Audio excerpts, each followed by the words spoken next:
बेटी अपना ख्याल रखना, मैं आज चलता हूँ। जी पापा, फिर आइएगा। मैं तो अकेले ही रहती हूँ, आपके आने से मेरा समय भी अच्छा बीतेगा। हाँ बेटी, मैं ज़रूर आऊँगा। हाँ पापा जी, आप फिर हमारे यहाँ आइएगा। चलिए, मैं आपको घर तक छोड़ आता हूँ। नहीं बेटा, तुम अपने ऑफिस जाओ, मैं अकेले ही चला जाऊँगा। बस एक टैक्सी बुक कर दो, मैं तुम्हें और ज़्यादा परेशान नहीं करना चाहता। टैक्सी में बैठते ही मेरी आंखें धुंधली हो गई। मुझे एक तरफ पछतावा भी हो रहा था और दूसरी तरफ मुझे बुरा भी लग रहा था। किसी ने ठीक ही कहा है कि इस संसार में आप जैसा कर्म करते हैं उसका फल तो आपको भोगना ही पड़ता है। आज मेरे बुरे कर्मों का नतीजा ही मुझे भुगतना पड़ रहा है। घर आते ही मैं अपनी पत्नी सावित्री के तस्वीर के सामने खड़ा हो गया। सावित्री, मुझे माफ़ कर दो। आज मुझे अपनी गलतियों का एहसास हो रहा है। रोहन ने आज मेरी गलतियों को मेरी आंखों में उंगली डालकर मुझे देखने पर मजबूर कर दिया है। राधिका ने मुझे न जाने कितनी दफ़ा कही होगी कि पापा, पहले मुझे अपने पैरों पर खड़ा होना है, मुझे स्वावलंबी एवं आत्मनिर्भर बनना है, उसके बाद ही मैं शादी करूंगी। तुमने भी कहा था कि पहले बेटी को आत्मनिर्भर बनने देना चाहिए, फिर उसके बाद हम किसी अच्छे घर में उसकी शादी तय कर देंगे। पर मैं ठहरा पुराने ज़माने वाला। मुझे तो यह डर लगा रहा कि यदि बेटी की उम्र ज़्यादा बढ़ गई तो फिर उसकी शादी करने में बहुत दिक्कत आएगी। इसलिए यही सोचकर मैंने ज़्यादा देर न करते हुए एक अच्छा लड़का देखकर उसकी शादी तय कर दी। सावित्री, जब तुम घर खर्च चलाने के लिए मुझसे पैसे मांगा करती थी तब मैंने न जाने उस समय तुम्हें कितना अपमान किया होगा। मैंने यह कभी नहीं सोचा कि मेरी बातें तुम्हें कितनी कड़वी लगती होगी और तुम्हें बार बार मुझसे घर खर्च मांगने में भी कितना बुरा लगता होगा। दरअसल जब भी मैं घर खर्च चलाने के लिए पैसों की ज़रूरत है, ऐसी बातें मेरे कान में पड़ती तो मुझे बहुत गुस्सा आता, इसलिए मैं उस समय तुम्हें अपशब्द कह देता था। 1 महीने के लिए जब मैं अपनी बेटी राधिका के घर गया तो वहाँ रहकर मुझे एहसास हुआ कि इस घर में बेटी के बारे में कोई भी नहीं सोचता है और न ही उसकी कोई बात यहाँ पर चलती है।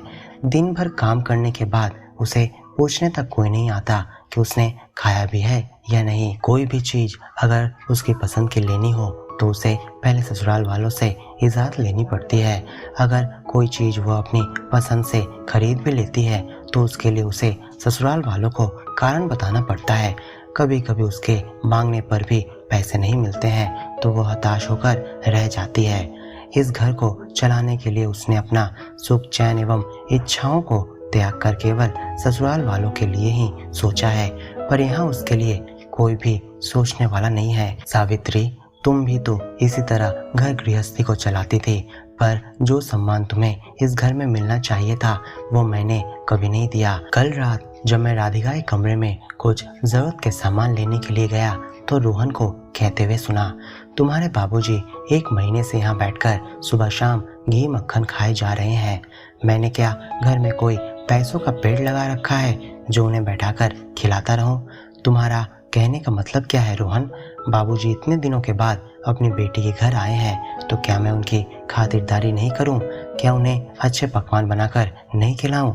हाँ, खिलाओ ना, अच्छे अच्छे पकवान बनाकर। किसने मना किया है? पर मेरे पैसों से नहीं बल्कि तुम्हारे अपने पैसों से उन्हें खिलाओ। मैंने तुम्हारे बाबूजी के खिलाने का कोई ठेका नहीं ले रखा है, समझी? मेरे पास पैसे कहाँ हैं? क्या मैं नौकरी करती हूँ? मुझे तो आप बस कुछ रुपये ही घर खर्च चलाने के लिए देते हैं, उससे क्या सब कुछ होता है?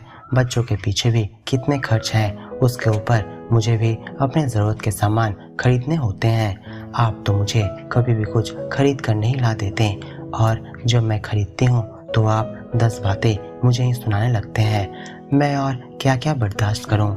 जब मैं पैसे कमाने के लिए योग्य हो गई थी तब मेरी किस्मत ही फूटी थी कि मेरी शादी हो गई, नहीं तो आज आपके इन बातों को सुनने की आफत ना आती।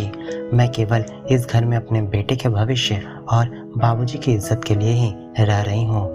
बहुत ज़बान चलने लगी है तेरे पास जाने के लिए वही एक टूटा फूटा बाप का मकान ही तो है, जा वहीं जाकर रह।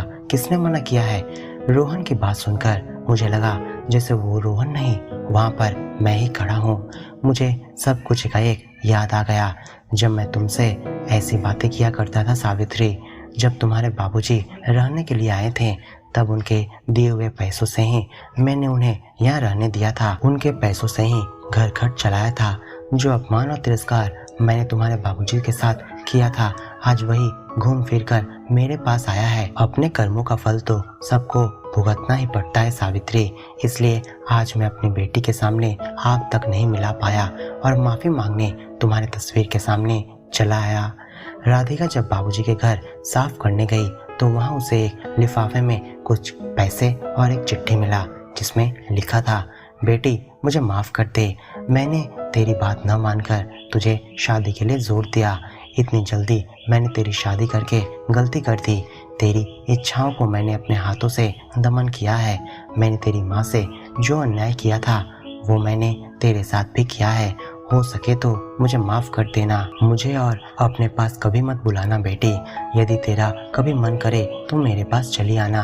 अपने आत्मसम्मान की रक्षा के लिए तो जो भी निर्णय लेगी मैं उसमें तेरा पूरा साथ दूंगा बेटी। ये कुछ रुपये रोहन ने जो मेरे रहने और खाने के लिए खर्च किए हैं उसके लिए लिफाफे में रख दिए हैं। मुझे पता है कि यदि मैं इन रुपयों को तेरे हाथों में देता तो तू इन्हें कभी नहीं लेती, इसलिए मैं इस तरह से दे रहा हूँ। तुम्हारा शुभचिंतक बाबूजी।